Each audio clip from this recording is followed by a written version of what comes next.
I think people like being frightened. I think they like exploring the darker side of humanity and looking into an environment they wouldn't normally, have access to, most likely.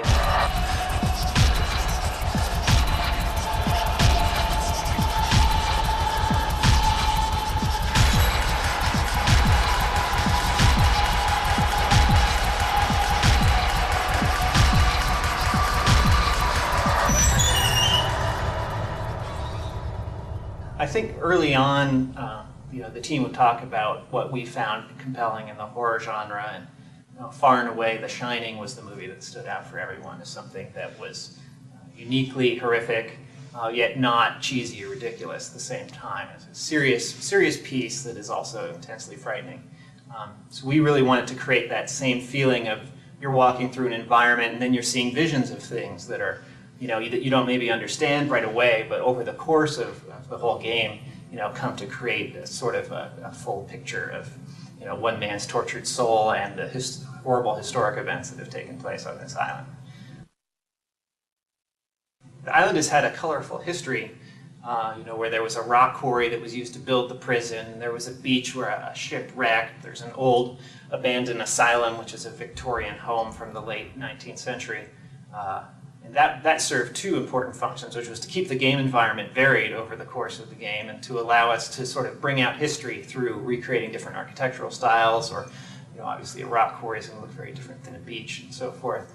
The way we portrayed the history of the island was to give the player opportunities to find bits of the history as they progress through the game. And in doing so, they uncover sort of a more macro vision of the island's nature.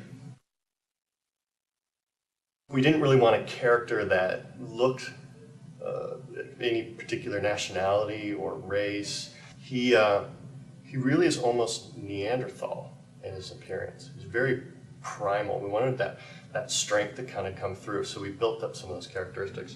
A tough character that no matter what he was doing, he always came through as like a really solid, tough guy.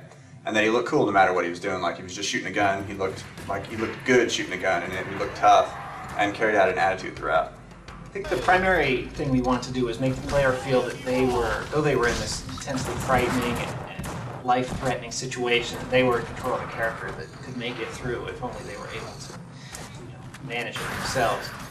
It's not like in some horror movies where the main characters are sort of weak and constantly tripping over roots as they're trying to run away from the guy, and they can just barely manage to survive. Torque is someone who can take on an army of creatures and blast them to bloody bits and then be ready for more.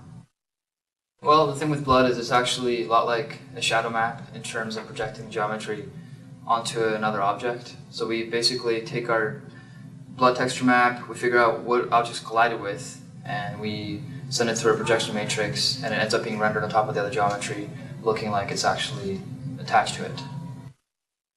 There's actually a whole series of different effects and objects that come into play. We have everything from blood that sprays onto the wall behind you. We have the player actually will have blood spray onto him. He will be covered from face to toe. We have the enemy that you're hitting, of course, gets damaged. You can lose limbs, you can lose your head. It really feels like you're actually doing physical damage to the world.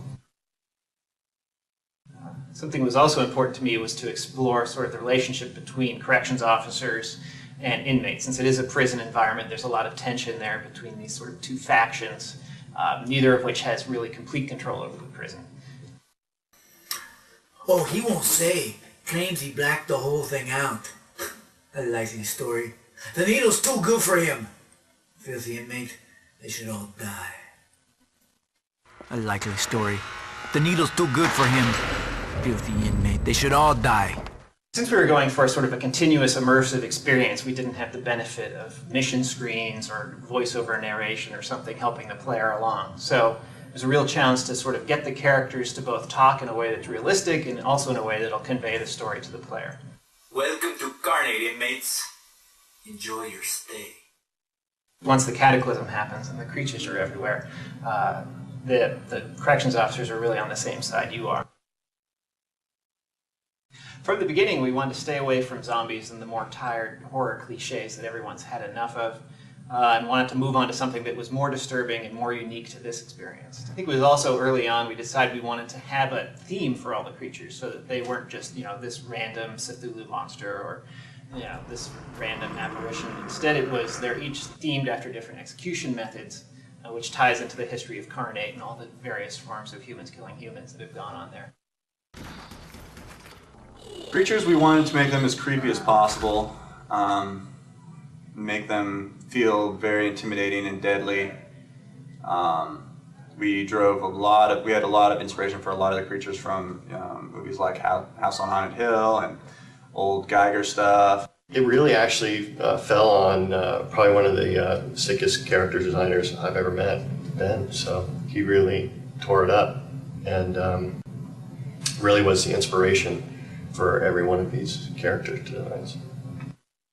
They really started to come home and really started to really have some depth to them once the sound got in. I have to say the sound is probably one of the most amazing pieces of work that's been put into this game. It's incredible. I worked with the composer to come up with sort of a hybrid idea there where we would extract the elements for the music from the sound design.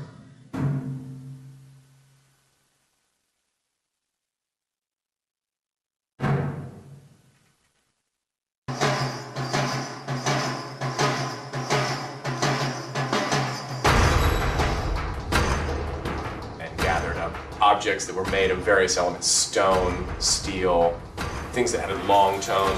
We were using aluminum rods that were 10 and 12 feet long and getting them to resonate lengthwise. We were then striking them and getting them to resonate horizontally.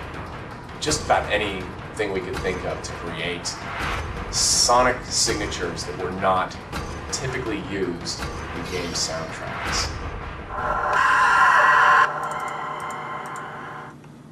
The biggest thing I hope the players bring to the game is their own sort of creativity. We've created sort of a world that the player can explore and can see the various historical events, but at the same time we were fairly careful not to explain too much to the player. So there's going to be a lot of sort of connecting the dots and putting your own spin on, well, I think this is what happened here, or understanding Torque's backstory. Different players may see it differently, and that's important since you are Torque going through the game.